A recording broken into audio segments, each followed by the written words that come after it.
ചെമ്പോലി ആടി വരുന്നേ, മുത്തപ്പൻ തെയ്യം ഉറഞ്ഞാടുന്നേ. കളിയാട്ടം തീരും മുമ്പേ പറശ്ശിനി കടവിലെ മുത്തപ്പൻ ചരിതങ്ങൾ കേട്ടുകൊള്ളുക.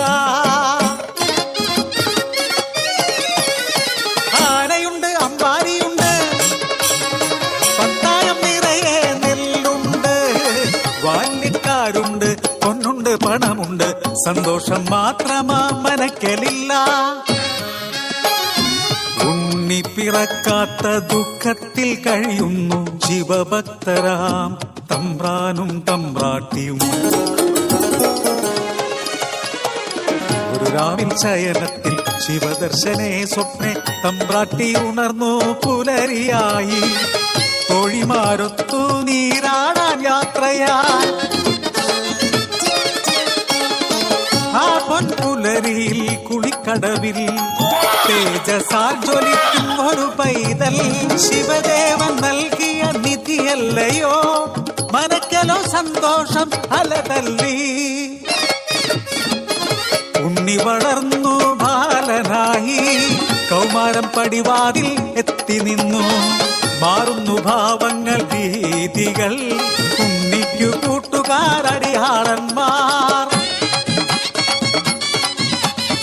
കടവിനക്കരെ പറച്ചിയൂരിൽ അടിയാള പിള്ളേർ കൂട്ടുകൂടി.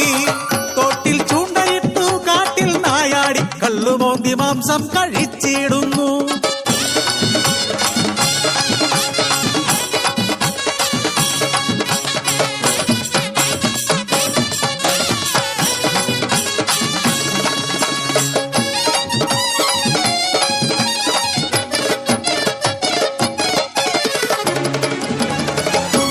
പരദേവതേ ഇല്ലം മുടിച്ചിടുമല്ലോ.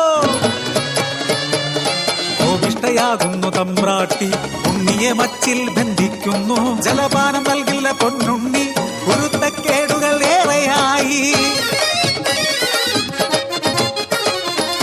അല്പം കഴിഞ്ഞപ്പോൾ അമ്മ തൻ മാനസം സ്നേഹമായി, പിന്നെ വാത്സല്യമായി. മനക്കലെ മച്ചിന്മേൽ എത്തിയ അമ്മ അറപ്പുരവാതിൽ തുറന്നു നോക്കി.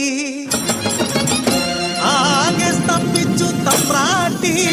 ഉണ്ണി വളർന്ന് മച്ചും തകർത്ത് ഉഗ്രരൂപമായി അലറിയിടുന്നു. തലയും മുഖവും കാണാനില്ല. പരിഭ്രമിച്ചോടി തമ്പ്രാട്ടി പടിപ്പുരവാതിൽക്കലെത്തി നിന്നു.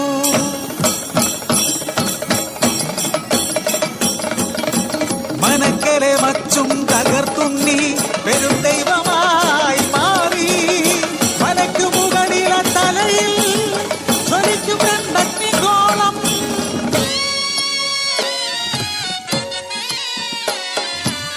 ഭയന്നൊര തമ്പ്രാട്ടി നോക്കാനാവാതെ കൈകൾ കൂപ്പി നിന്നു.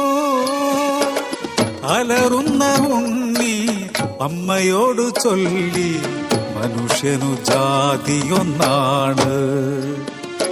അടിയാളപ്പറയർക്കു ദൈവമാകും ഞാൻ, മുത്തപ്പൻ തെയ്യമായി നിറഞ്ഞാടും.